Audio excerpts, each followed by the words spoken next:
Okay, welcome to WXR Alternative Doom Radio, the show where we talk about Doom and all kinds of stuff. And I'm here today with Impie. Again. Yeah, welcome back, man. I'm glad I'm talking to you again. Yeah, I'm glad to be here again. Yeah, it's a lot of fun. You told me that you're working on something, or that you have a new book that you finished writing or something. What's that about? Tell me about it. I have quite a few things. The book is the second of the Winter Agent Juno books that Project INR was based on. It just came out on the 16th. It's called Kingdom of Famine. This time, Juno gets word that her estranged mother, who she never got along with, committed suicide. So she decides to go back to her hometown and kind of bury the hatchet. Because she had issues with her mom ever since they were kids, because she was never there for her or any of her other kids. So we get to meet Juno's sisters, and we get to meet this childhood crush of hers that she gets reacquainted with. Ooh. And there's some funny stuff involving a dog, because she really hates dogs, because the dog bit her eye out. She's just like me in the war. Yeah. The villains are a lot of fun. It's essentially this organized crime syndicate, and I gave names and personalities to pretty much all the members. So even like these little throwaway characters I developed just a little bit so that they would stand out and not just be like faceless mooks. That's pretty cool. So who are the villains in this? Is it the mom, or is it? No, because the mom's dead. But we find out what happened to her at the beginning of the book, and then the rest of the story is sort of like a countdown to Juno figuring out what happened and then butting heads with the bad guys. Okay. Essentially, it's this point. It's in nuclear winter. Whoever controls the food controls the populace, has all the power, essentially, because there's no farmable land except the biodomes. So in this particular case, it's the corrupt labor unions, which are run by this organization called the Lima Sorority, because remember, it's like women are running everything, including the rackets in those cases. Yeah. So it's this kind of a crime syndicate that runs the labor unions and therefore indirectly controls the food supply. And they essentially starve people out of office if they don't like them or if they don't agree with them. And Juno's mom Opus was involved with them to a degree, and Juno thinks that they might have killed her off, so she starts investigating, and everyone keeps telling her to get out of town, and eventually it turns to gunplay, and she's shooting the shit out of a bunch of people. Dang. Is that hard to write? The main villain is like the head enforcer of the gang, who's been given this powerful political position recently that she's not quite prepared for. So we get to know her a little bit. Her name's Carla, and we get to know her a little bit. I let you feel sorry for her just long enough to kind of feel her out as a human being before I start making her do really terrible shit. Character development. Is that Yeah, she's a lot of fun. There's a lot of fun little supporting characters too. Yeah. Like she has this cousin named Sif, who's a recurring bad guy, who's one of those villains who's like a pipsqueak, but she's all bark and no bite, and she gets her ass kicked every time she meets a Juno. She's pretty funny. Is it hard to do like the action scenes and like writing? Is it hard to like kind of like set the pace and like make it exciting? Yeah, I think so, and I'm never really sure if I'm doing it right. The best thing I can do initially is just think of something that seems really interesting. And I've been told by a lot of people that my writing's engaging. I don't know if they're just being nice or not. In most cases, I hope that my character work does most of the work, because the key to writing a good story is you need either a really engaging plot or a really engaging cast of characters. Yeah. You can get away with only having one. So like you can have this really shitty story, but the characters are so fun and interesting you don't care. You know, like the plot of Blade Runner is a train wreck, but the characters are fascinating. Yeah. Or you can have a really fun adventure with like one-dimensional characters, and it still works. Like Star Wars or Indiana Jones. You know, those are great movies. They're a lot of fun movies. Not really much to the characters at all. That's right. They don't have a lot of depth. You're enjoying yourself as you go. And if you have neither, that's where you have a problem. Like Cobra with Sylvester Stallone. There's no interesting plot, no interesting characters, barely any interesting action, and there's no reason to watch that fucking movie. Yeah, that movie's awful. I think you can watch it for free on YouTube now. Yeah, but even then you're getting ripped off. Yeah, it's just a big waste of your time. I don't know if you want to give this a shot, but I could read a little passage from the book if you want to try that. Yeah, sure. I think I found one that might be kind of fun to read. Okay. Let's see. I'll find a good spot. A symmetrical pair of staircases curved along the back wall and led further into the palace's second floor. Juno went up the left staircase and took the first left she came to, past countless ornate wooden doors and a handful of chattering Valkyrie recruits, all of whom stopped their vapid conversations to stare at the scary woman with the eye patch. Among the Valkyries was a stunning young woman who couldn't have been older than 19, with a blonde braid that hung down to her ass. She was not in uniform, but wore an expensive outfit of white and gray silks, her black designer long coat slung over one shoulder. She smirked like a beautiful jackal at the one-eyed soldier, and didn't even wait until Juno was out of earshot to start giggling, a musical, animal-like laugh, and muttering something about a blowjob gone bad. Juno stopped suddenly, and the gossiping stopped with her. She turned and walked back to the tittering Valkyries. There were 4 of them, all somewhere between 19 and 22. The smell of a superior officer induced boot camp flashbacks in all of them. They stood at attention as Juno looked them over like a drill instructor and clearly wasn't impressed. The sneering blonde didn't seem any more impressed with Juno. "Are you girls lost?" said Juno. The 4 shield maidens kept nervously deferring to their young friend for an answer. Juno focused on her and leaned so close she could have bitten her nose off. "I asked you a question, cocksucker," said Juno. "No, ma'am," said the blonde, not the least bit threatened. "We're not lost, ma'am." "Who the hell are you supposed to be?" The blonde folded her arms. "I'm Sif the hyena," she said. "I'm a captain in the Lima sorority." "Bullshit," said Juno. "You're too stupid to hold a rank." Sif's smirk melted, and suddenly she didn't seem so pretty anymore. She scowled like a bulldog and stepped forward. "Listen here, old lady," she said as she tapped her index and middle fingers against Juno's chest.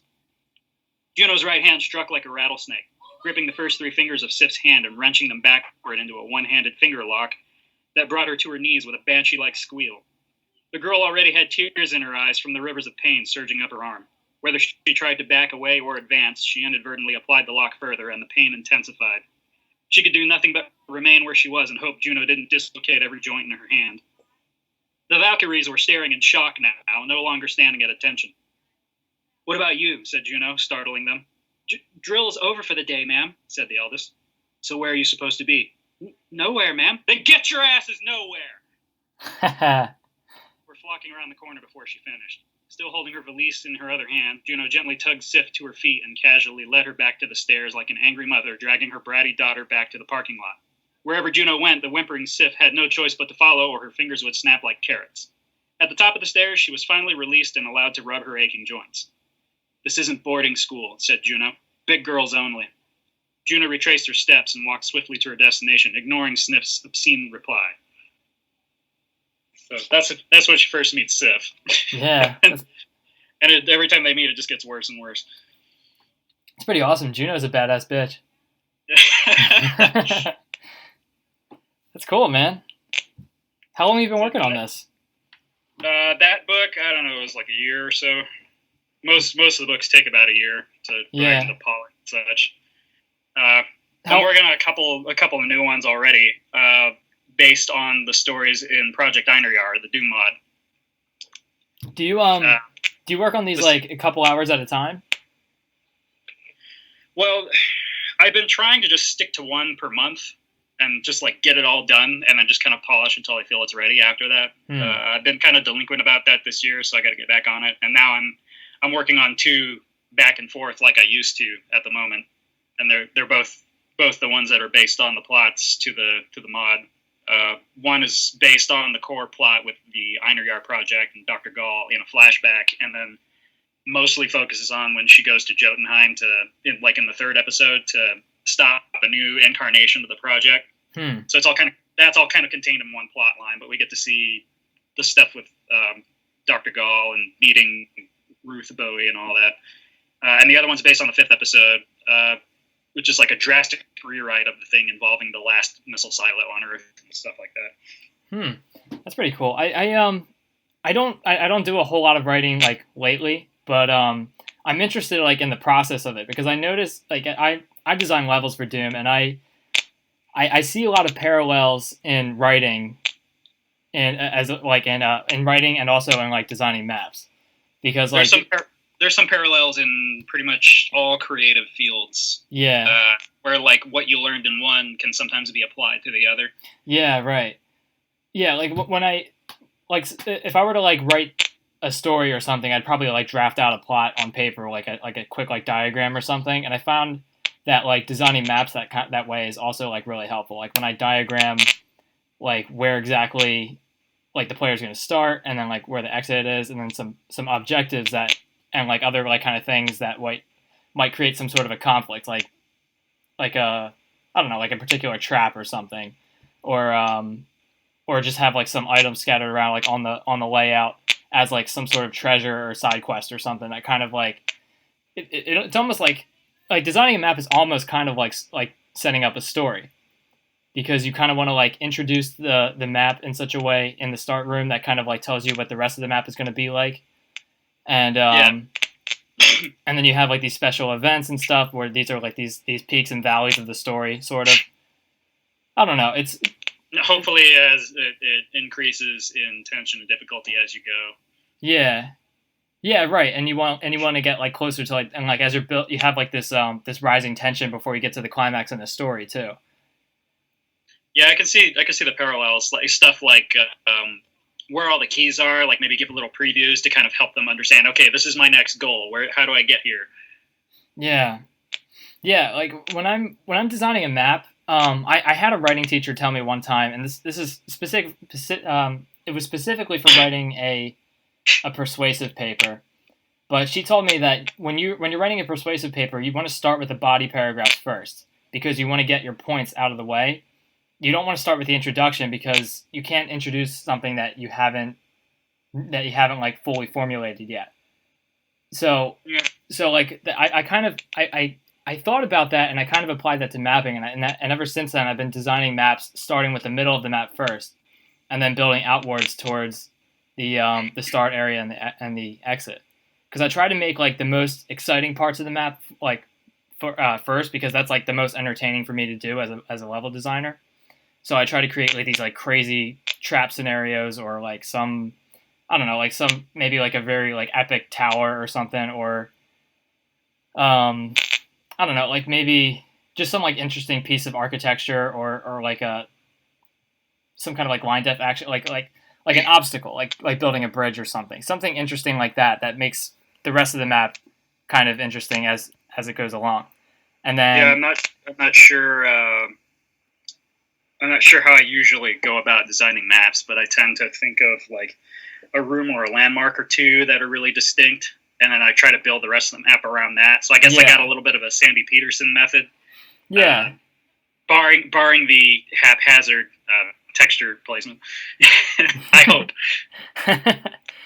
Yeah. Sometimes I'm never really sure if like, do these textures go together or am I out of my fucking mind? Let's do it and see what happens.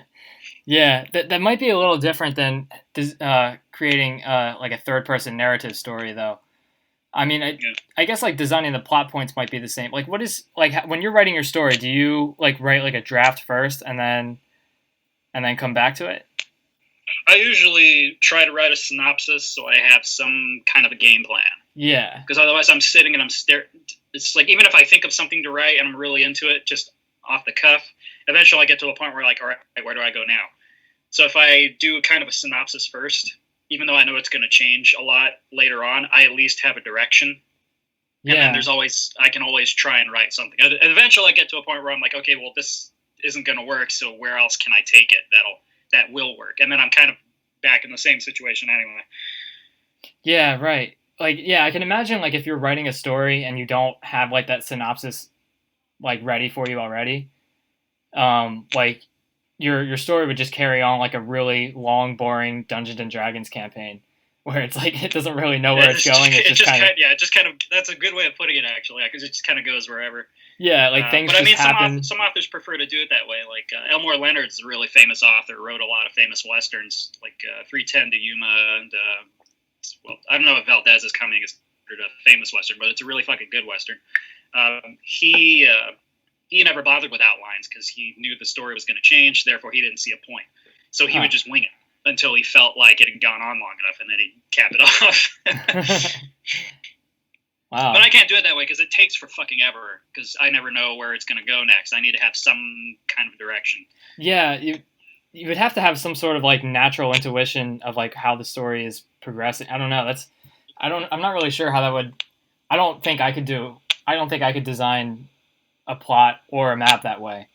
Because I see some level designers when I look at some of their maps, like they run into like these problems that they discuss on the forums where they're like they've created so much of a map and they're just not sure where to go with it from here. And when I see that, I feel like that's like a lack of planning.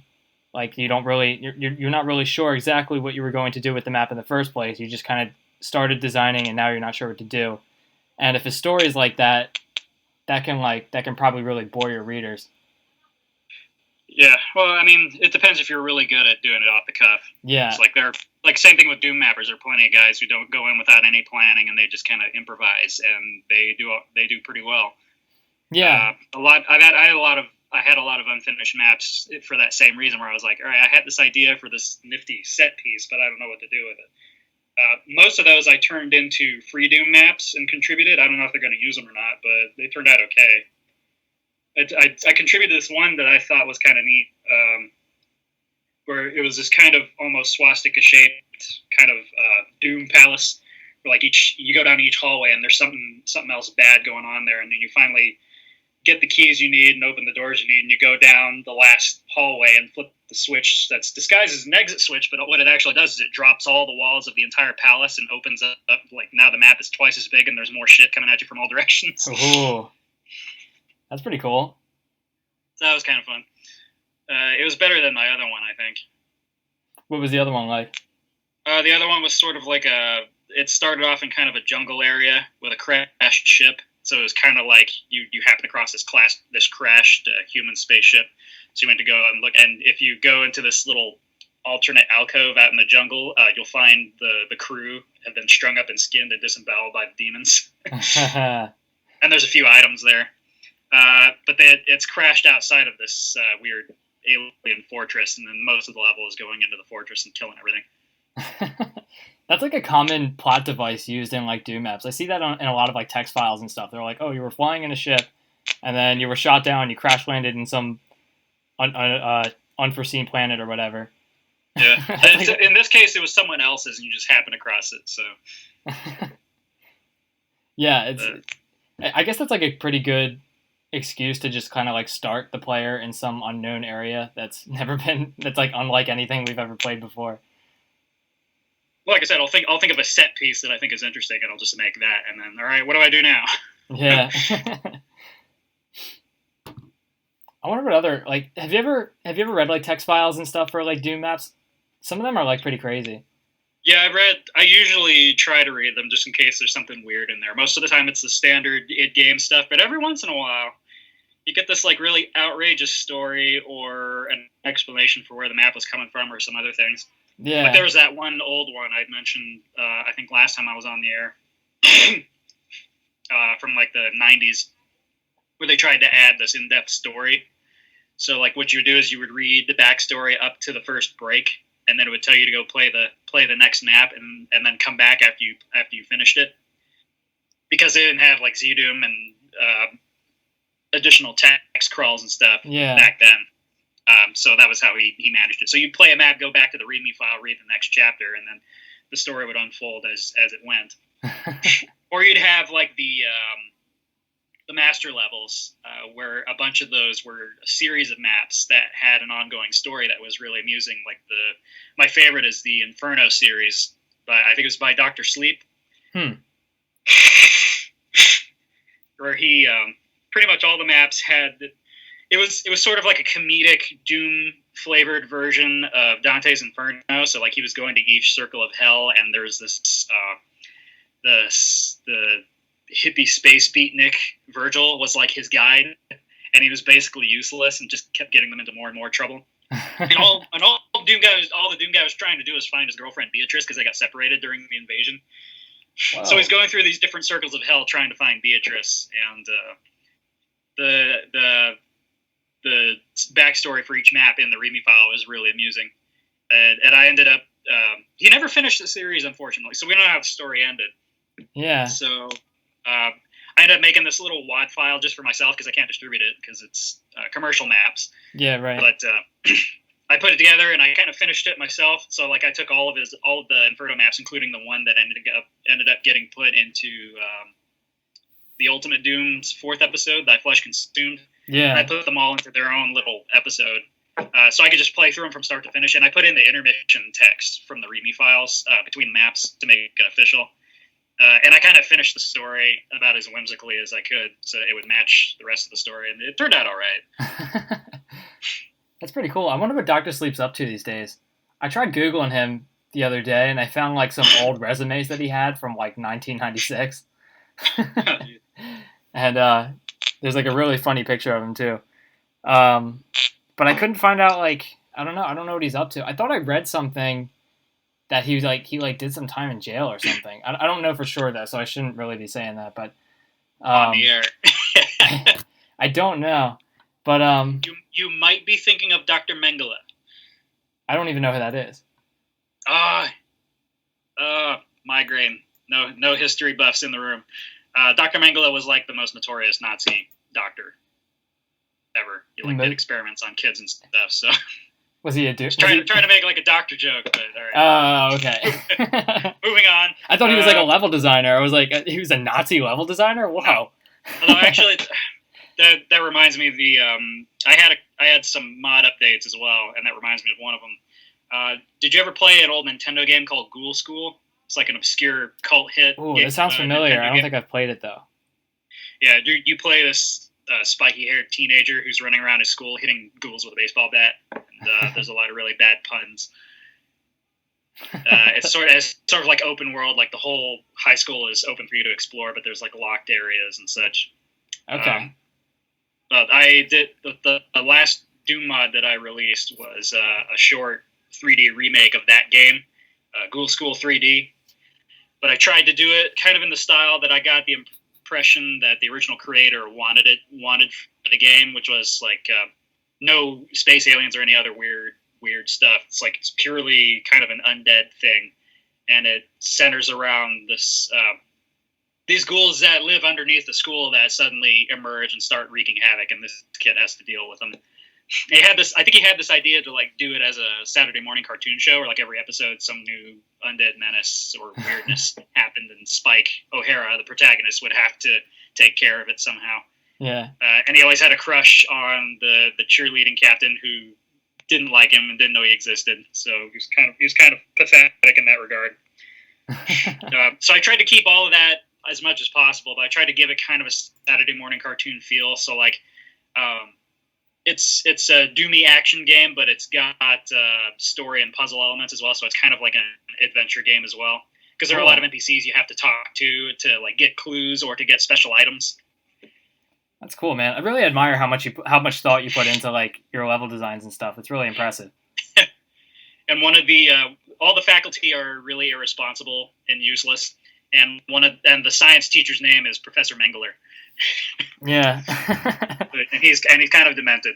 He has the kids building a time machine for the science fair, and Spike learns this from one of the other teachers. He's like, "Oh, I know." That's like to solve a puzzle. It's like, you can go use this time machine, go back in time, and get the thing. Wait, they're making a what for the what now? Seriously, time machine? How did I end up at this school?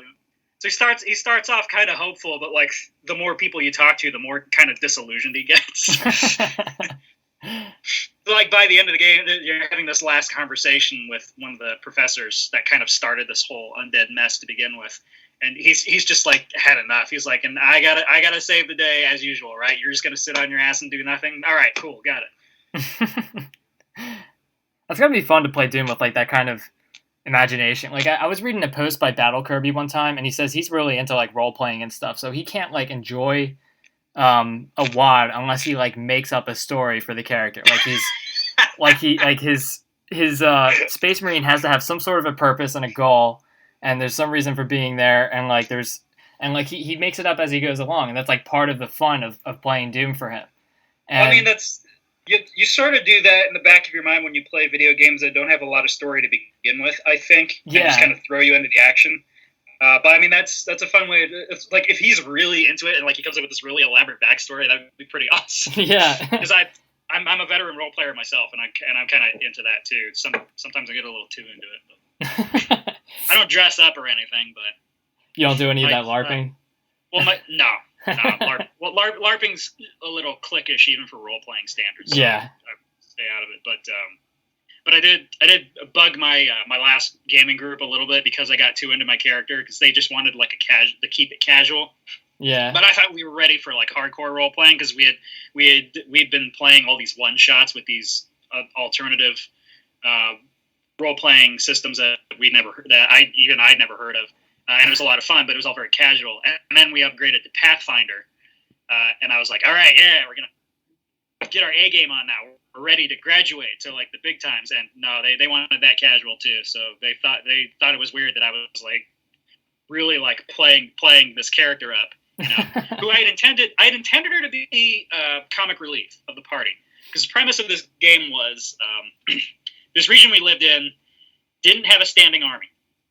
So all they had was like city guards, which wasn't enough to constitute a standing army. So what they did was they set up this adventuring academy where people would come and they'd learn to do all sorts of adventure stuff.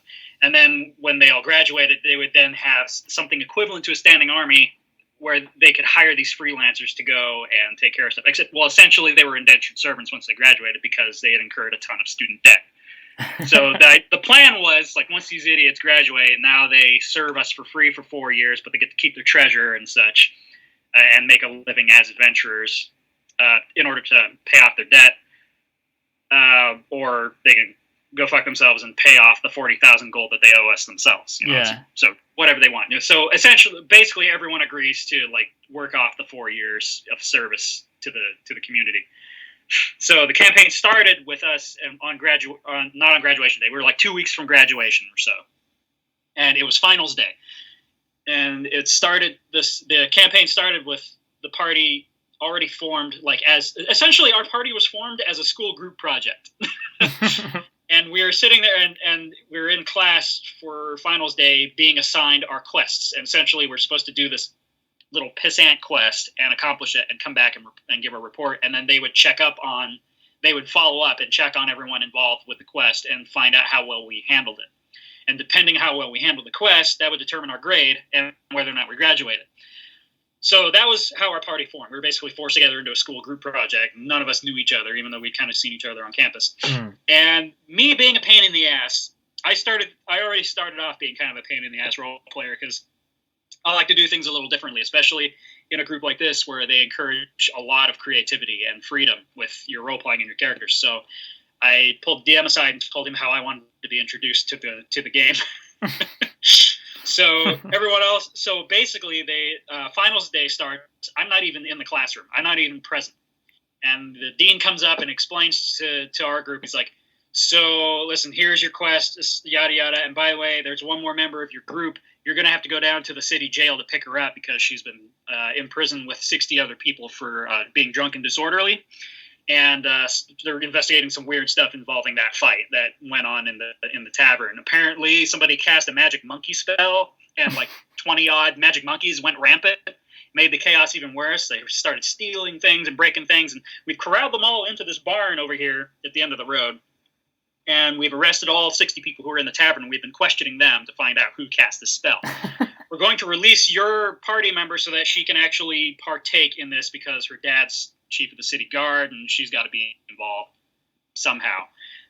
So you go down to the jail, pick her up, get her out on bail, and then you're going to do this preliminary to see if you guys can even work together as a group with this dumb bitch by going to this barn and taking care of the magic monkey problem. And if you take care of the magic monkey problem, you'll get your actual assignment, and then you can go take care of it. So like, fuck's sake. So they go down to jail and they pick we me just up. want to do the project.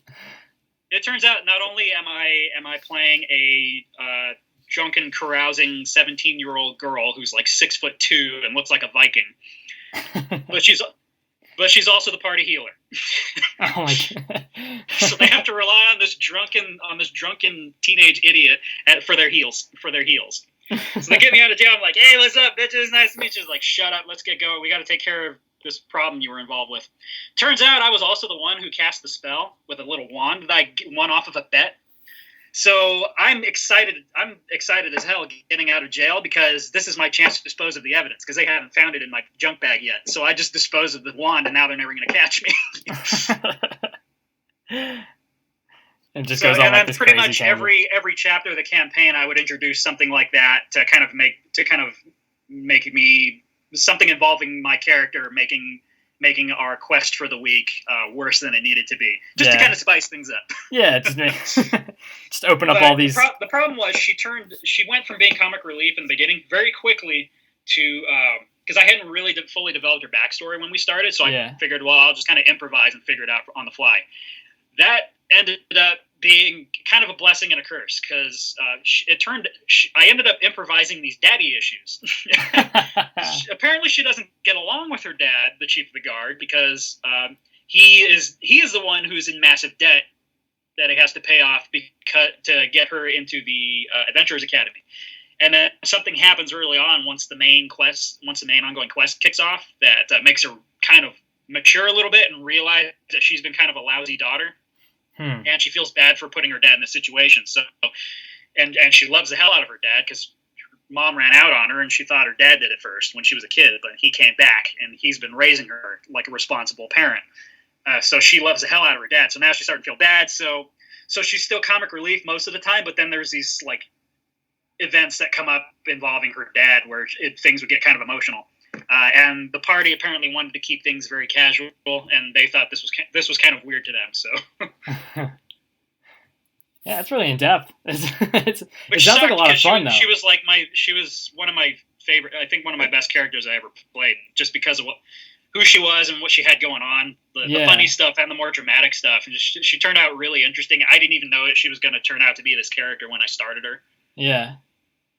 Although my all-time favorite character is still the little water elemental kid, because I did all kinds of really funny, stupid shtick with her being made of water. There was one time where I pissed off the rest of the party and they chased me down the kitchen sink. So one of them just took a jar of suds, like dishwashing liquid, and just emptied it down the drain.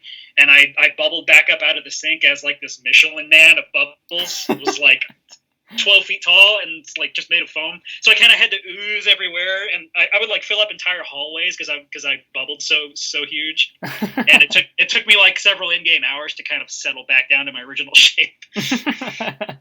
I was coming up with all kinds of stupid shit like that during that campaign. That was pretty fun. So this like role playing group, are these people you know in person? You like go like what do you do?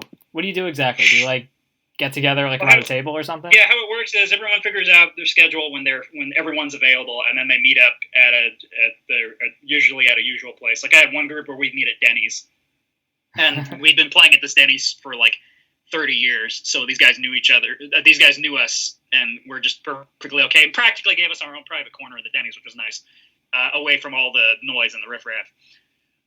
We role players, keep us away from the riffraff.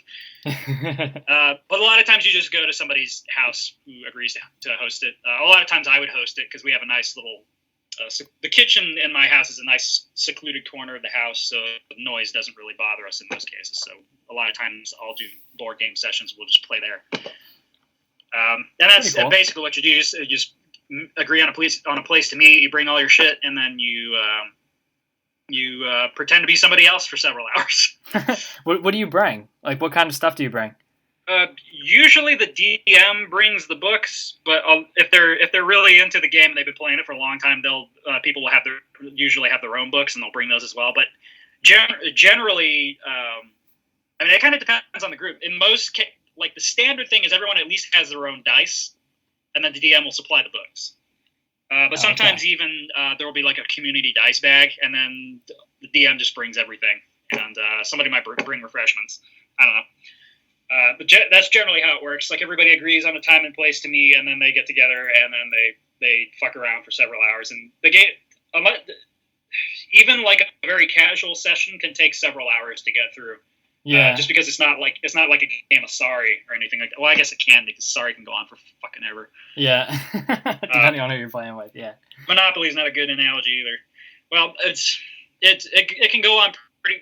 A lot of role playing sessions can be all nighters. Like it's easy for them to be all nighters just because there's so much going on. Yeah. And it really depends on the system too. Like any D20 system, pretty much. Which means the system relies mainly on, like, anytime you make some kind of a skill check, you roll a 20-sided die. That's usually used for like combat heavy role playing systems, so like Dungeons and Dragons, Pathfinder, and such. Yeah. So if you're playing a D20 system, you're guaranteed to spend all fucking night on one part of the campaign. Yeah. Because combat takes forever. Yeah.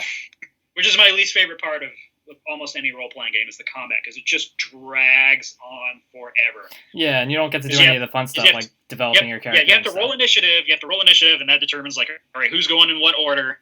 And then depending on how the DM wants to do it, they might ideally have one initiative for all the monsters, and then all the monsters go on the monster turn to kind of save time. Or the DM might insist on rolling initiative for every single fucking monster individually, and then you have this long, convoluted list of turn order. And then it's like, all right, it's your turn. What are you doing? All right, I think I'm going to do this. Well, can I do this? And then you got to reference the book, make sure you're doing something right. And like, okay, let's do this. And like, all right, yeah, I did. All right, and then roll your damage. All right.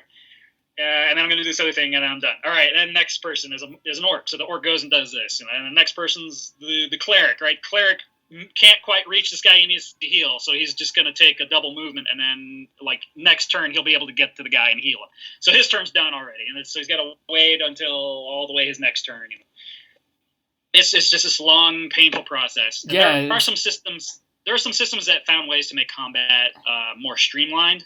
I want to say Dungeon World is one that I played, where essentially the monsters don't actually get turns to be controlled by the DM. Essentially, the players all decide, not even in a turn order, they just elect to do when and how they want to do stuff. It's like, I'm going to do this, and I'm going to do this, and I'm going to do this. But every time you do something, if you fail, that gives a monster a chance to do something.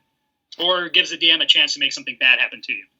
Yeah, that sounds a little better. You can go as many times as you want, but the more times you fail, the more discouraged you're going to get, because more bad stuff's going to happen. So eventually you'll screw up so many times, you'll be like, all right, I'm done. Somebody else do something, because I'm jinxing this. Yeah. And that makes the combat go so much faster. Just not worrying about turn order. Yeah, I can bet. Yeah, it's when it gets like all technical like that, you're not doing any of the fun stuff with role playing, which is like character development and following along with the plot. It's just kind of like these events that you're like required to follow these like strict rules and stuff like that. That's not really fun. And the rules are important in order. The way I describe tabletop role playing is, it's playing.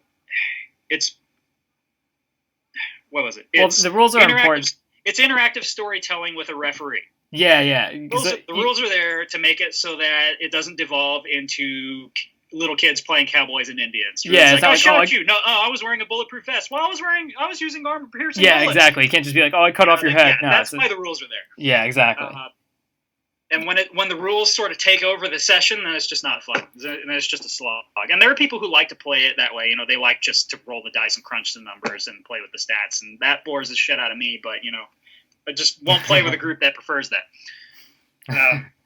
I think the most fun stuff is when your characters kind of run away with you and derail the campaign, and then the DM has to improvise to keep up with you guys, because that's essentially how it should go. Is the players make a stupid decision, and the DM tells them the result. Yeah. And he has a plan set out ahead of time, but if they kind of go off the beaten path, it's okay. Just see what happens. That's cool, man. You haven't done a lot of tabletop role playing? No, I haven't. I never really knew much about Dungeons and Dragons until recently. I only found out about it like I knew about it, But I watched like a documentary on YouTube about it because I never really knew what like the rules were or anything. I never knew anybody who played it, and all I knew about it was like what I knew from like TV and stuff, where they would have like they would have like a cartoon of like kids like dressed up as like wizards and knights and stuff in in their mom's basement, and they're just like this weird, creepy, satanic like worshiping people.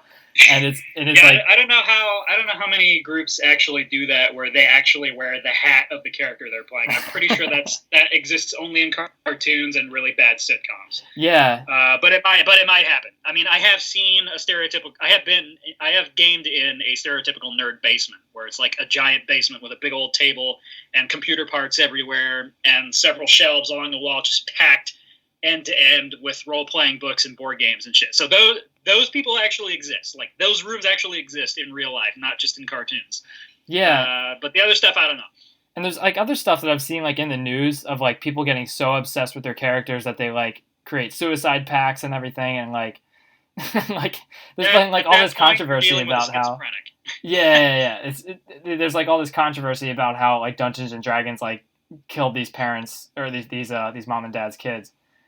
And it's obviously not the case. Parents will blame anything, any material thing as like a rational explanation for their kids doing really insane or stupid shit. Yeah, right. Like that kid that like stole a cop car because he practiced on Grand Theft Auto or something. Yeah, that's totally what happened. Yeah, it's the game's fault because he had no intention of stealing a car in real life. Yeah. Yeah, it's ridiculous. D&D is a pretty famous one, but there are much easier systems to start with if you're not used to it, because D&D is a pretty heavy system for a first-timer. It takes a lot of time to get the hang of it. Yeah. Pathfinder, too, because Pathfinder is essentially just Dungeons & Dragons version 3.5, but taken in another direction, because the rules are almost identical, to the point where, like, we were playing Pathfinder when we started getting super serious in that one group I was talking about with my teenage drunkard healer, and he kept offering us like bonus experience if we actually read the chapter, like did the required reading, because nobody had played the game before, and I hadn't played the game before, but I had played Dungeons and Dragons for like 20 years, and so like I knew all this shit already, and they were just like putting different names to it or something. So I was like, so can I, like, do I get these points by default, because I already know all this shit. I know how this works. I'm like, I haven't even played this game before, and I'm helping people like how to understand how to make their characters, because it's the same fucking process. The only difference is they added this really cool thing that 5th edition Dungeons and Dragons eventually stole, where you can roll for backstory for your character. If you're not sure like what kind of character you want to play, you can randomly generate key points of your backstory and then kind of build it up from there. And there's some fun stuff in there. Like you can randomly be a schizophrenic or something like that, you know, or randomly have a bounty on your head, you know, and then you kind of figure out, all right, why do I have a bounty on my head? And then that helps that. And it's good because it's like a writing prompt. And yeah, if you like do sit down for one-shot sessions a lot, that's a really great tool to have, because you can just jump right into the game with a character that's kind of potentially interesting. Yeah, that's pretty cool. You can have like this cool like template and then just kind of fill in the holes with all the easy stuff, and then like make decisions based on those particular like qualities of your character. That's pretty cool. There's one aspect of it I really like where you roll for a random trinket. It's just this random useless object that's in your inventory, but it can help with your backstory, like, because you have to explain where it came from. Yeah, so it could be like a long lost. So my first time trying this stuff, I rolled up this dwarf who was I think he was a dwarf mason in his community, and he was going to go off adventuring. And the randomly rolled object that I ended up with was this 1 inch wide and tall clay cube. There's just this useless clay cube, like a paperweight. I was like, what the fuck? Okay, so then I got this idea that I got this cube from this female dwarf who was a pottery person. Like her family she's in a long line of pottery people. It's like they make stuff out of clay in general. And this was the love of my life, and I'm in love with her. But she's very child-minded, and she's not very good at her job. So she makes cubes. This cube was, I think the cube was described as not a perfect cube, like it was kind of wonky. So my explanation for that was like she's really bad at working with clay. So she made this really it's like the equivalent of like somebody giving you an ashtray that looked like it was made by a 12-year-old. Yeah. or like an 8-year-old. So this is like my 8-year-old ashtray equivalent, and I treasure it, even though it's this really shitty craftsmanship, because I'm gonna marry this girl someday. Yeah. when I'm done adventuring and go back. And he ended up being the only one who survived this one-shot campaign, because this was our first time playing 5th edition, and they kind of toughened up the monsters a bit. And apparently this was the group's 3rd time playing through this fucking beginner campaign, where all you're facing is goblins, and goblins are supposed to be easily killed. But they played this campaign twice, and both times it was a total party kill, because these goblins were not fucking around. So, like, what do the goblins do to you? Do they have, like, I guess I don't know. It's just they're not as weak as they used to be, and it's like they hit you, and all of a sudden you're mostly dead. And they're statted better, and they're smarter now. I don't know. So like you can't just play them as cannon fodder or something. Oh, okay. I can't remember what it was, but they fucked us up. And then we never got around to play. I can't remember if we played the session following that where we had to do it over again, invading the same fucking cave compound. But this time I was the only one who survived. So now I was like a Vietnam vet, and I was like, no, we got to go back into the caves. That's funny. Yeah, I heard that. I read that Doom was like based on a Dungeons and Dragons campaign where like Hellspawn took over the world. Yeah, those guys used to play Dungeons and Dragons together. I can't remember if they had a campaign specifically that inspired it, or if it's just Dungeons and Dragons in general. Yeah, I read some like excerpts or something that said that. But they were Dungeons and Dragons fans. Yeah. Yeah, I wonder if that's like kind of how the like the way level design works in Doom, how it's like kind of like a top-down like draw the things. It's kind of like it's almost like a pen and paper kind of RPG type thing. Yeah, there'd be an easy parallel. Yeah. To convert some things. I mean, there's some maps I've taken I used these like HeroQuest maps I've made as foundation for what I eventually made into a fully fleshed out map. Yeah. HeroQuest. I don't know if you're familiar with HeroQuest. It's like this board game from the 80s, and people have been trying to reinvent it ever since. It's essentially like this dungeon crawl. That's a good way to break people into role-playing games, sort of, because it's very RPG light. It's mostly a board game, but it uses a lot of cool miniatures and like papercraft furniture and stuff. It's pretty badass. That's pretty cool. I'll send you photos of it sometime, because I've had mine since I got it for Christmas one year in like 1988 when it came out. I'd like to try it. It's but I never really played a role Nobody will playing. play this fucking game with me. It drives me nuts. I made all this custom materials to go with it, and nobody will fucking play it. Oh, that's the most annoying thing in the world when you have something that's like so cool and no one else wants to play it with you. Like I have 2 copies of the game combined into one like mega copy of the game, plus extra board game pieces from other similar games, so that I could expand the monster and hero database. Yeah. Plus all this custom material I made to kind of flesh the game out more, and nobody will fucking play it. Yeah, so it just sits in my closet. I remember when I was a kid, I had some friends in the neighborhood, and we got these water guns from the dollar store, and they were like pretty nice water guns. They weren't like a name brand or anything, but they were like pretty powerful. Were they imported Canadian water guns? Like No, they weren't turkey basters. but I'm so glad you knew what I was talking about. That episode was so funny. Canadians are weird. Yeah. But these water guns were like there were these pump things, but they shot like pretty long distances, and they were pretty cool. So we were playing with them like in the backyard, and I got this idea like from playing like other video games and stuff. I wanted to do capture the flag. So I thought of this idea like where maybe we could somehow indicate damage through these water guns. So like I thought like maybe we could like tie like toilet paper around our shoulders or like around our waist, and you would have to like a ring of toilet paper around our torso, and you would have to like shoot it enough so that the toilet paper would break apart and it would fall off, and if you fell off you would have to die. And then if it's decent enough toilet paper that it doesn't like fall apart just from the wind. Yeah, I got some like really shitty toilet paper from the dollar store with the other water guns that I bought. So I bought some extra water guns in case other people wanted to play. And then I went to like this craft store and they had like these cool like they were almost like broomsticks, and then you could get like these handkerchiefs. So they had red and blue ones. So I made flags out of them, and we only like did it once, and we played for like a half hour before like kids got bored of it or something. And we never did it again. I felt so stupid because I bought like all these materials and like I took the time to like make the flags, and I was like, this is so awesome. And we only did it once, and like some people didn't show up, and it was kind of a drag. And it sucks because it would have been awesome if everyone showed up and we did this all the time.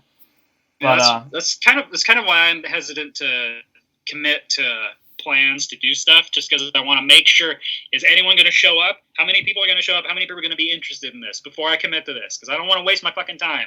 Yeah, I know, and that's what happens when people like start community projects in Doom World and stuff, because they're like, I got this awesome idea for a Doom WOD, but like nobody wants to make maps for it. And then like that splatterhouse one I tried to do. You'd think a lot of people would have been on board for that, but like a couple of people were interested and they never finished anything, and then we never heard from them again. I'm gonna have to revive that again, like around Halloweenish, and see if people are interested. Yeah, it's a shame to let the resources go to waste. I mean, I guess the 4-level demo turned out all right, but I don't know if I'm ever gonna finish it. Yeah, I know it's really discouraging when you like really take the time to like put all this effort into something, and all you need is people to participate in it. Yeah, tell me about it. I'm publishing books nobody's reading. That's like the most discouraging thing ever, just because of how much work you got to put into like trying to put the word out, and then you have to rely on other people helping you with the promotion. Because just because you got to set up like author events, like book signings and stuff, and other people have to come through for you on that, or it doesn't happen.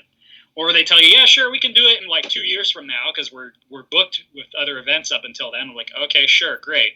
It's like 2 years from now, no one's gonna give a shit. No one gives a shit now. Oh man, that sucks, man. I've heard that your water gun story reminded me of the Ghoul School 3D thing that I just posted on the net. What a pain in the ass it is to come up with weapons for a mod that's set in a setting that doesn't normally have weapons available. Yeah. Because it takes place on a high school. And I was busting my ass trying to think, like, the most obvious thing is, okay, baseball bat, there we go, and football helmet for armor. All right, that's set. What else? Yeah, right. And you remind me of that because the main weapon you use against the undead is a super soaker filled with holy water, which turned out to be a really great weapon because all the different weapons are more effective on some characters than others. So like the baseball bat, you can pound pretty much anything with. Though some things will be more resilient to it, but the water gun filled with holy water, it's like a shotgun to the ghouls, but it doesn't do anything to the humans that are scrambling around the campus in a panic because it's just water to them. So they're basically immune to it. And then there's these fire enemies that like you can one-shot kill them with that thing, but anything else takes forever to kill them because they're made of fire. But that was a pain in the ass coming up with weapons for that thing because you have to, like, what could be laying around this school or the neighborhood that he could turn into weapons and such. And I ended up having to like ask my friend for suggestions. And the first thing he suggested was ammonia bleach bombs. I'm like, what? Where the fuck did you go to high school? What, you didn't have ammonia bleach bombs in there as the inventory grenade thing. Everybody used ammonia bleach bombs. Like an aerosol flamethrower with a Zippo lighter. Yeah, right. And there's a rivet gun.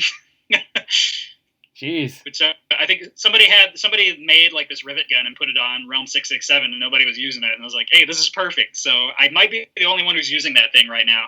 And I retextured it too. And then there's like this little magic thing that I call the Mana Zoop. So I wanted to give it a stupid name because this mod does not take itself seriously at all. It's very much a comedy. Yeah. That's running around in the underworld with a squirt gun and a stupid haircut. That reminds me of Monster Bash. Did you ever play Monster Bash? That was like an old DOS game. I didn't play it, but I am pretty familiar with it. Yeah, I thought it was pretty neat. Although I heard that the mechanics were pretty janky. Yeah, the collision detection was weird. I remember that was kind of weird. But it was like a silly game where you were like a kid who was like, he had a backwards hat and he was like in like onesie pajamas. Yeah. And you're like jumping around. You're like using a slingshot to like kill zombies and Frankensteins and all kinds of stuff. And for some reason, it was super violent, even though it was like really cutesy. Yeah. Like the title screen, really gory. The title sequence alone involves a zombie getting hit in the head with a rock and screaming and splattering blood all over the screen. Yeah. Yeah, but you're killing monsters, so it's okay. Yeah. That's how I think about it. I guess the Ghoul School 3D has like a similar theme to it, or similar mood to it. So maybe there's some inspiration there. Like, yeah, or like zombies ate my neighbors, and except you're not running around in onesies because that's creepy. Yeah, that's weird for a high school kid. Yeah, definitely. Oh yeah, that's so back to the mods. A couple other mod news things that I did before I forget. Kind of in celebration of the Kingdom of Famine coming out, the second Winter Agent Juno book, I revisited Project Einherjar, and I finally put in I don't know if you saw this when I posted it on the forums or not, but I finally put in the thing that I wanted in the mod from the very beginning, and that is right click to kick the shit out of people. So like whatever weapon you have out, if you right click, she'll just do a ninja kick to somebody's face, and it usually like for the lesser enemies, it usually just drops them in one kick. So like you could be running up to them, just pumping them full of bullets, and they're not dropping, so you just kick them in the face to finish them off. Yeah, that's cool, man. The mod is so much more fun now that that's in there. Like I vastly underestimated how much more fun the mod is with that in there, because I'd forgotten how badly I wanted it in there. So like I'll get on the elevator and go up to the upper catwalks of the map, and there's a bad guy waiting for me right at the top of the elevator. So I just kick him in the crotch, and he goes flying off the catwalk. It's fucking great. That's awesome. And so I got rid of that crappy knife that she uses as her default melee. That was like, you couldn't cut dirt with it. Yeah. And I replaced that with like a twofer. So she has this regular quick kick attack, and then the right click is the heavy kick. So now you can run around and like do sort of I don't know what you would call a Tyson run in Project Einherjar. I guess a Van Damme run, because she's kicking the shit out of people. So like you run around, you can run up to a guy and do a quick kick, heavy kick, like 1-2, and like usually it'll take down just about anybody that is the boss. It's pretty awesome. That's nice, man. So that was my celebratory update to the mod when around the time the book was coming out. And the other mod thing I did was this could like change to the subject of what you think of gameplay mods and weapon mods and such, because I made this series of gameplay mods called Karnak, where I turned Heretic, Hexen, and Death Kings of the Dark Citadel into a kind of a He-Man universe with like really weird characters and like sorcery and sci-fi mixed together with kind of a Mediterranean flavor. That's pretty cool. I don't know if you saw any of those, but those turned out pretty great. And I've been playing through all my old Heretic and Hexen mods that I downloaded years ago with those, and they work pretty great. There's a lot of texture and music replacements to kind of change the theme and the atmosphere a little bit. That's good. Yeah, Hexen and Heretic could use more love. Yeah, this is part why I was sort of focusing on Heretic, because Ghoul School 3D I should have mentioned is a Heretic mod. It's not a Doom mod. Okay. So I put out a lot of stuff that'll help people like get more use out of their Heretic and Hexen maps and such, because they do need a lot more love, and there are some, especially since there are a lot of things sort of, well, we talked about the issues with Heretic before too, like the monsters are all damage sponges and the weapons are totally nerfed. Yeah. But the maps look really boring, but they're actually, you were right. It's like when I finished the first Karnak mod, I played through Heretic, all 5 episodes of Heretic from start to finish. They're really well-designed maps. Like, they're great maps. Yeah, Raven Software, it's like they do some pretty great work. It's kind of they're kind of underrated. The level designs are actually really nice. I especially like forgiving how cramped the Hexen maps are, which I hadn't really thought about until someone pointed it out in the forums, and now I can't stop thinking about, man, this is really cramped. Yeah. Like, my house is about the size of every single map in, like, the first hub. Yeah, there are, like, a lot of, like, really tight spaces, and it's crazy when there's... I remember especially the fire... In the Seven Portals part, there's the fire... Yeah, the Guardian of Fire comes. The Guardian of Fire, yeah, that's it. It's so tiny. Yeah, you have like all these like narrow ledges you have to walk on and stuff, and I'm like, why would anybody design anything like this?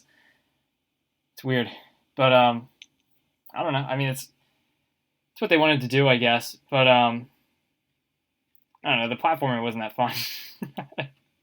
makes me think too. Kind of an odd thing that there are no trees in Heretic at all. There's like 8 or 9 or 10 different variations of trees in Hexen. Is that true? There's like no trees in Heretic whatsoever. There's like no outdoor decorations whatsoever. Oh, that's right. Really they have like stalagmites and stalactites and stuff, but yeah, it's like 80 different variations of stalactites and moss and like skulls. Why does it have moss? Not one fucking bush. Oh my god, that's so limited. You can. Like, no wonder you only make, like, dungeons in Heretic, because there's just... Yeah. You just have, like, hanging bodies everywhere, because that's pretty much all you get. I don't know. Yeah, Heretic's a tough cookie to crack when it comes to, like, trying to branch out of the, like, the norms of, like, what the original campaign is like.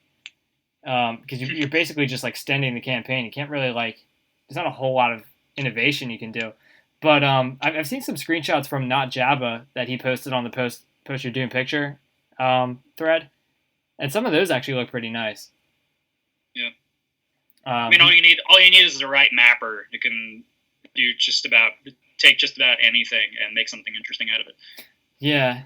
Yeah. Well, yeah, that's true. I would suggest like a community idea for a community project to try and make like maps for the original shitty DOS shooter Nerves of Steel that actually look good, but that engine is so fucking broken. Yeah, because I can't imagine anyone making anything good with that texture set.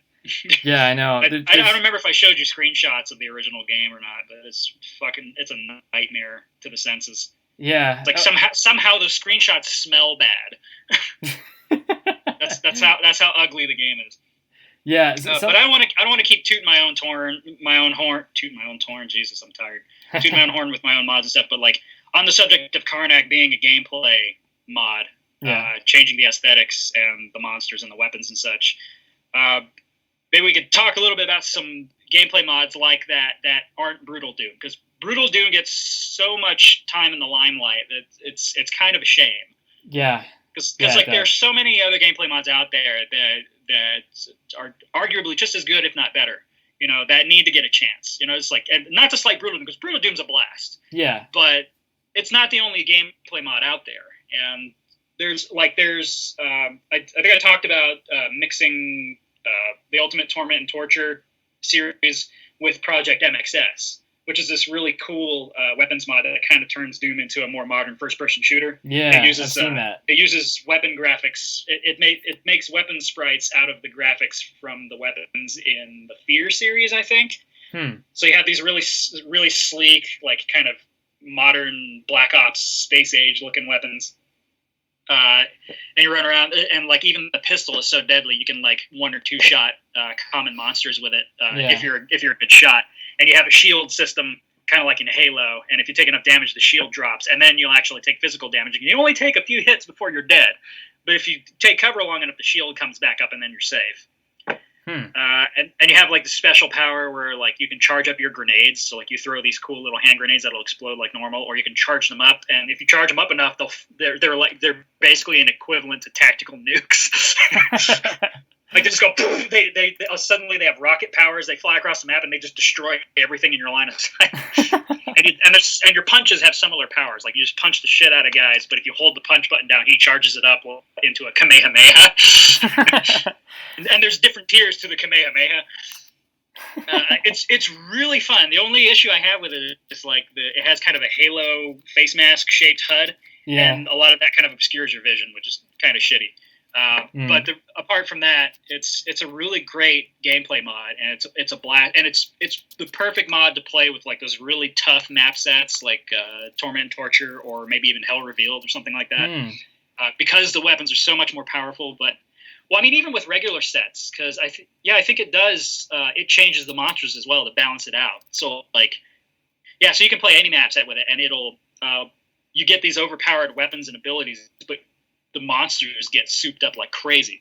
The imps alone get turned into these little satyrs that are faster than the archviles, and they just bombard you with these really fast fireballs. And when they get up close, they just claw the shit out of you. So you really got to like take them down fast. Yeah. So I guess that kind of like offsets the powerful weapons. Everywhere. And it works really well with Ultimate Torment and Torture. The only problem I ran into was the end boss of the second episode doesn't come out, so you can't finish it properly. No. You have to cheat and flip through to get to the exit. But honestly, I think that's the worst part of the mod anyway, because the boss he uses there is that like super bruiser demon that you fight near the end of Knee Deep in Z-Doom. Okay. And that enemy's super, like, that enemy's a super damage sponge, and it's never fun to fight wherever they use it. So yeah, I remember when I played Knee Deep in Z-Doom for the first time, I just like emptied all of my ammo on him and he still wasn't dead. I was like, is this thing ever going to die? And then I had to like load some like old saves and like collect more ammunition and like make sure that I had my rockets were stocked up and everything. And I mean, there wasn't that much that I left behind. But even by the time I got there, I eventually killed him. But then after that, there was like a final boss after that. And I was like, you gotta be kidding me. Which didn't even match the Doom aesthetic at all. Yeah, it was very weird. It had a fucking life bar, like suddenly we're in an RPG or something. It was my biggest complaints with it. It's like, honestly, it's a pretty neat mod. It's a neat idea to like Z-Doom up the original episode. Yeah. The two biggest complaints I had about it when I played it was that the bosses in general really suck because they're damage sponges and they're not fun. And then that's that final boss that comes out of nowhere and doesn't belong there. Doesn't fucking belong in that game. It's like they pulled it out of another game entirely with another aesthetic. Yeah. And just threw it in there. And the other issue is I don't know where the fuck I'm going because the maps are too detailed. Yes. Yeah. It's like I'm lucky it doesn't get my computer lag how detailed they are, but I have no idea where I'm going. Yeah. And I had the same problem with Back to Saturn because the sequel, the Back to Saturn sequel, looks a little better about this, but I have no idea where the fuck I'm going because the maps are so over detailed. I can't tell a wall from a door. Yeah. Which is part of the reason I like all my maps are so like the most common comment I get on my maps is like they're very low detail and old school, but that's because I want people to know where the fuck they're going. Yeah, right. Yeah, you don't want I want them to know that this is a door, this is a wall, this is a switch, this is where you're supposed to go. Yeah, it's the thing about detail is that I had Tormentor 667 on the episode on a couple episodes ago, and we talked to him about detail a little bit, and like there's a way you can apply detail where it's kind of like it's not being used where it matters. Like you want to use detail in a way where you're drawing the player's attention to it. You can't just kind of plaster stuff like support textures and computers all over the walls because you're going to be looking at that even though it's just a wall. It's not really anything that you're really supposed to be paying attention to. So you want to like adorn like nice doorways and stuff with lights and things like that. So that way the player knows where he's supposed to be going. But as far as just like detailing everything, that's not really conducive to making a good map. Is that still a thing in the Z-Doom community, or is that just a stereotype now? Where like everyone, detailing? Like if you post a map that isn't insanely detailed enough, you just get ostracized. No, not anymore. It doesn't been seem like stuff it. there for the past several years, and they haven't given me any shit for it. So yeah, no, I mean we were kind of going back in time because he hasn't released any projects in a while besides Blade of Agony, but Oh, was that his too? Yeah, that's well. Yeah, I still haven't played that yet. Well, he works with a team. Okay, yeah. So Tormentor works with a team of people, but he mostly focuses on visuals. He said on the show that he's really not that interested in gameplay. That's just like not something that he's very interested in developing. So he's very interested in aesthetics and taking a vision and making it come to life. And so he'll build a really detailed like masterpiece, and then someone else will tweak it so that people can actually tell where the hell they're supposed to go and focus on the gameplay aspect, essentially. Yeah, I guess so. But in your case, it didn't really work for Knee Deep and Z-Doom. I mean, I remember getting lost a lot in those levels too because they were just so big and complex. That's like what's the name of that deathmatch set that was on the infamous WADs that's no longer relevant because our computers can handle it now, but it was like so detailed nobody could deathmatch on Gothic 99. Was it Gothic 99? Yeah. I knew it was Gothic something because that's where the Gothic texture set comes from, I think. Yeah. But yeah, I think Knee Deep and Z-Doom is almost the Gothic 99 of like the 2000s. Just because it's so overly detailed, I can't tell where the fuck I'm going or what I'm looking at. Yeah, everything turns into like a cluster, especially if you play at like a low resolution. You can't see anything; it's just a pixelated blur. Yeah, it's like it's running great, but I don't know what I'm looking at.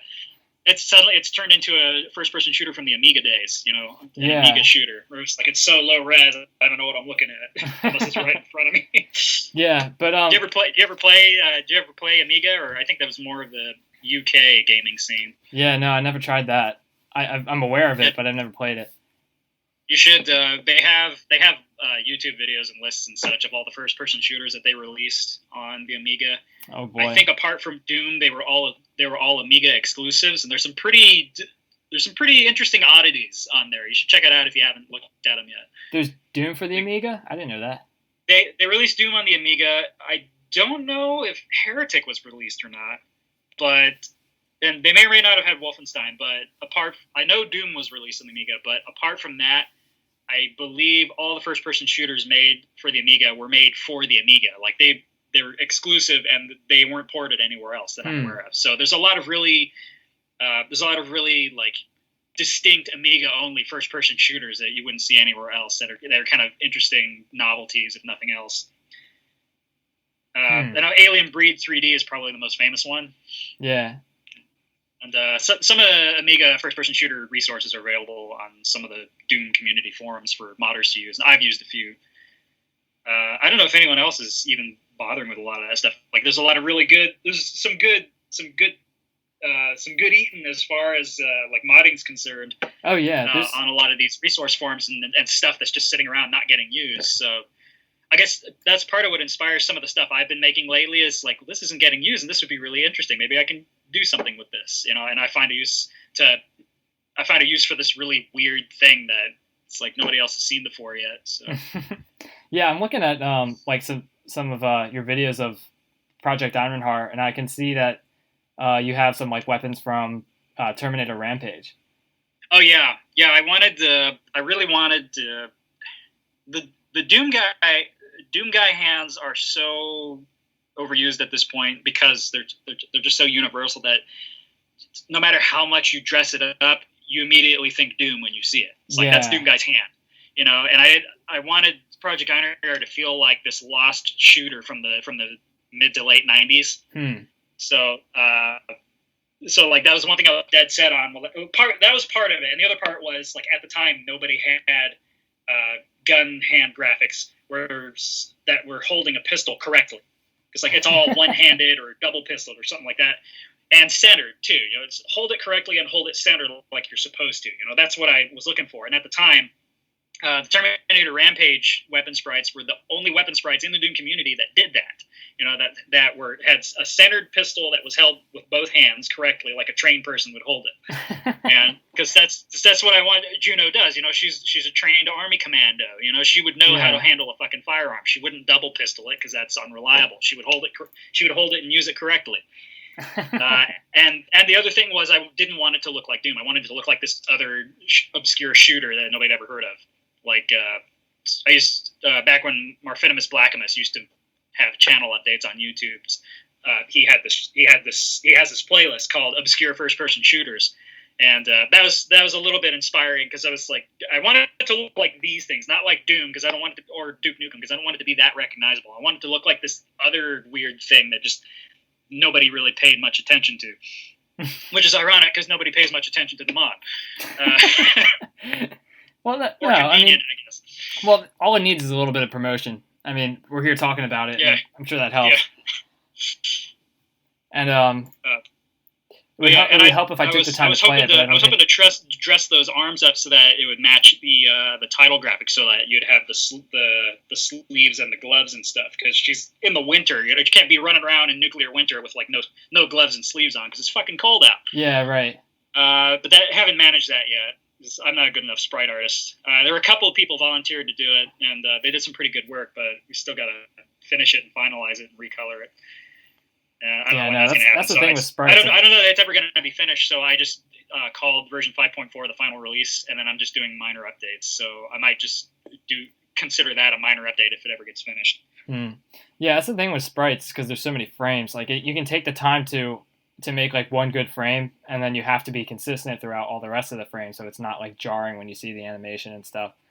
Yeah. It's a lot of work. Well, I don't usually have a problem with that. It's just, it just depends what I'm doing. Like, it turns out I'm really good at making new face sets for like the Doom HUD, because I posted a whole bunch on the Doom World and the ZDoom forums, just because I knew it's like there's not a whole lot of HUD faces, like custom HUD faces. Yeah, there really isn't. In the community, which is really strange. You would think that somebody would have already gotten on that by now. So I posted a whole bunch of custom ones, finished and unfinished. And the most recent one I haven't finished yet is this really pretty like American Indian girl. That I'm sure somebody would have a use for in like a Western set, or just to kind of change things up. Or you can just it turns use out them I'm pretty for your good own at that, playing. and it's really easy to like keep that consistent and work with it. But and character sprites as well, like tweaking those. Yeah. Because a lot of the enemy sprites in Project Einar, I just like tweaked a couple of things to make them into a new character. But some of them I had to do some heavy modding. You know, it's like a lot of the bosses are like, I took this head and added and removed a bunch of stuff and tweaked this, and then I recolored the body and removed some other things and added this here and there. And it's like the toughest thing was when because there's only so many variations of like the Wolfenstein boss character body. So then at a certain point you have to start making heavy modifications if you want to do something really different. So there were a couple of times where I had to take a boss character where it was like the Fettgesicht setup, where it's a really big burly character with a pistol in one hand and a Gatling gun in the other. Yeah. And I had to somehow manage to remove one of those gun arms and replace it with the other one, so it looked like they're dual wielding the same gun. Which was a huge pain in the ass to get it to do that and then get it to look consistent. And I had to do that with like, I don't know, half the bosses in that fucking mod. The skull-faced crazy bitch at the end of you fight at the end of the 4th episode. She dual wields a couple of like fireball launcher handguns, but the original body sprite for that had a pistol in one hand and a Gatling gun in the other, and the Gatling gun was held close to the chest. So I had to remove all that, and then I had to take the chunks of chest graphics from the other sprites where like the chest was actually exposed and kind of blend it in there to make it look like it was natural. But that stuff I do okay with. The gun graphic sprites, forget it. That's out of my fucking league. So I'd have to get somebody else to add sleeves and gloves to these hands, and then I could do the recoloring just fine if I need to, and maybe tweak it here and there. But yeah, well, hopefully you can get some help. It stinks when you're like kind of like faced with these things that you want to do, but you don't have the skills to do them yet. And especially and if you have to like learn the skills to do it, and it's like such a minor thing, like just getting these sleeves on your character or these gloves or whatever. It's I can imagine that being really annoying. I talked with some other community members about future ideas for Project Einar, and Rachel had made a valid point while I was brainstorming, bouncing ideas off her, because she seems to really like the mod for some reason. And she suggested that Project Iron itself has sort of been played out, because by the end of the 5th episode, Juno has basically saved planet Earth from like another nuclear holocaust. There's nowhere else to go from there as far as Project Iron is concerned, so that's why I capped it off at 5 episodes.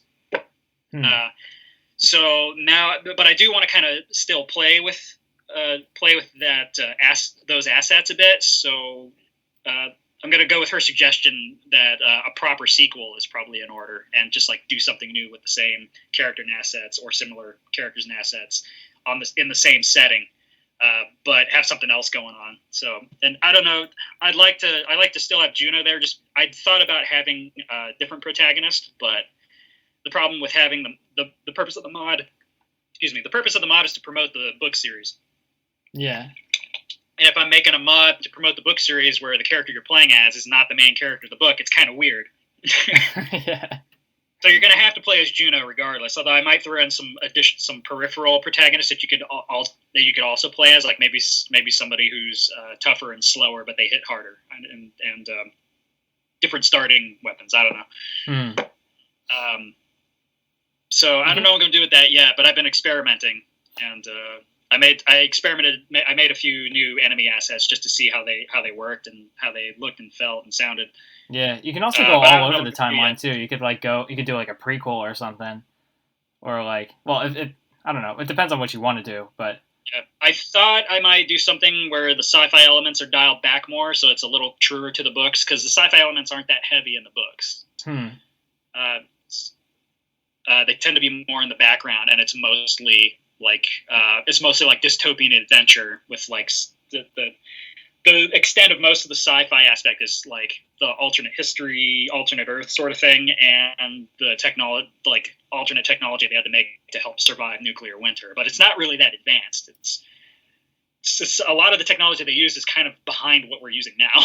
Yeah.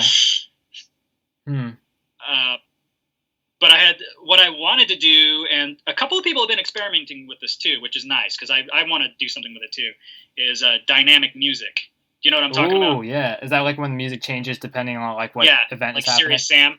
Yeah, that's cool. And I have tons of music tracks that I can use as resources for testing and just straight up putting in the mods, but I don't know how to make it work yet. And Little White Mouse did it with her Star Wars Chibi Wars mod. Yeah. But nobody can make heads or tails of the code. So we don't know how the hell she did it. And now this new one that got posted fairly recently called Hide and Seek, which has a really cool setting. If you haven't played it, you should check it out. I've seen the screenshots for it. It looks beautiful. Okay, yeah. It has this really cool like Tibetan jungle setting. Yeah. It's in like the 1930s, and it's really fucking cool. Well, vaguely 1930s. There's a point where you get like an M60 machine gun, which was not 1930s. But I'm hesitant to tell them to take it out, because like you kind of need that gun at a certain point. It's a lifesaver. So I don't know. Maybe it's supposed to stand in for like a belt-fed machine gun around like circa World War I, because they had belt-fed machine guns I think around that time. So maybe it works. And there's just, or maybe it just looks like an M60, and I just don't know what the fuck I'm talking about. It's like I expect like World War I, early World War II belt-fed machine guns to have like the big ass coolant cylinder on the end of the barrel. Yeah, it's like it has this big bolt barrel, or like a minigun with like a crank. So it might not be an M60. I might just be full of shit, but it looks like an M60. Yeah. By the way, I'm not a hardcore right-wing gun nut. I just know a lot about guns. In case you were wondering. Although I do live in Arizona, so yeah, I guess that would normally be the case there. But he does some kind of dynamic music stuff throughout the mod. It's just I'm not sure what the triggers are for. The triggers seem like tripwires. Well, mostly tripwires, but it seems like once an ambush changes the music and you kill the last enemy in that ambush, the music changes back to normal. So he's doing something like what I'm hoping to do.